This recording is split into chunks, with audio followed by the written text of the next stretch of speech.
శ్రీరంగనాథుణ్ణి భర్తగా పొందడానికి ధనుర్మాసంలో మార్గళి వ్రతాన్ని ఆచరించిన సందర్భంలో వటపత్రశాయిని కీర్తిస్తూ గోదాదేవి పాడిన పాసురాలు తిరుప్పావైగా ప్రసిద్ధికెక్కాయి. ద్రవిడ వేదానికి తిరుప్పావై హృదయం లాంటిది. మాసాలలో ధనుర్మాసాన్ని నేనే అన్నాడు ఆ శ్రీకృష్ణ పరమాత్ముడు భగవద్గీతలో. కృష్ణుడే తానయ్యున్న మాసంలో కృష్ణుడి కోసం వ్రతం ఆచరించడం పరమ విశేషం. ఈ మార్గశిర మాసంతో ముడిపడి ఉన్న ధనుర్మాస వ్రతం పరమ విశిష్టం.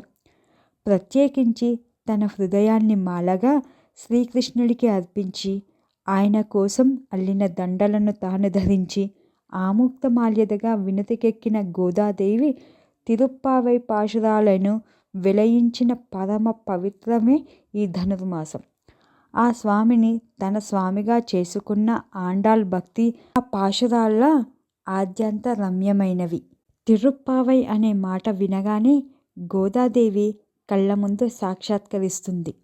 గోదాదేవిని ఆండాళ్ అని పిలుస్తూ ఉంటాం. ఉపనిషత్సారమైన బ్రహ్మ విద్య తిరుప్పావైగా ప్రసిద్ధి పొందినది. వేదరాశి అంతా ఒక వృక్షమైతే దాని బీజం తిరుప్పావై. శ్రీ మహావిష్ణువు ఆజ్ఞ మేరకు సాక్షాత్తు శ్రీ మహాలక్ష్మి భూలోకంలో గోదాదేవిగా అవతరించింది. శ్రీ విష్ణు చెత్తుల ముద్దుబిడ్డగా పెరిగి ఆండాళ్ అందరి హృదయాలను దోచుకుంది. శృతి స్మృతుల మూలార్థాన్ని తేటతేట పదాలతో తమిళంలో పాశురాలుగా పాడి ధనుర్మాస వ్రతాన్ని ఆచరించింది. ఆనాడు గోపికలు అనంత శక్తి స్వరూపుడైన శ్రీకృష్ణుణ్ణి ప్రియమైన చెలికాడు అనే దృష్టితో ఆరాధించారు. ఆయనను పొందగలిగారు. అదే దృష్టితో నారాయణుణ్ణి గోదాదేవి ఆరాధించింది. ఆమె శ్రీకృష్ణుణ్ణి ప్రియునిగా భావించి శ్రీవ్రతాన్ని ఆచరించింది.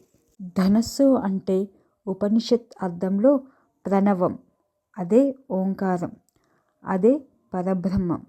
ఆ పరమాత్మను చేరుకోవడానికి ఓంకారాన్ని ఉపాసించడమే సరైన సాధనం అని ఉపనిషత్తులు చెబుతున్నాయి.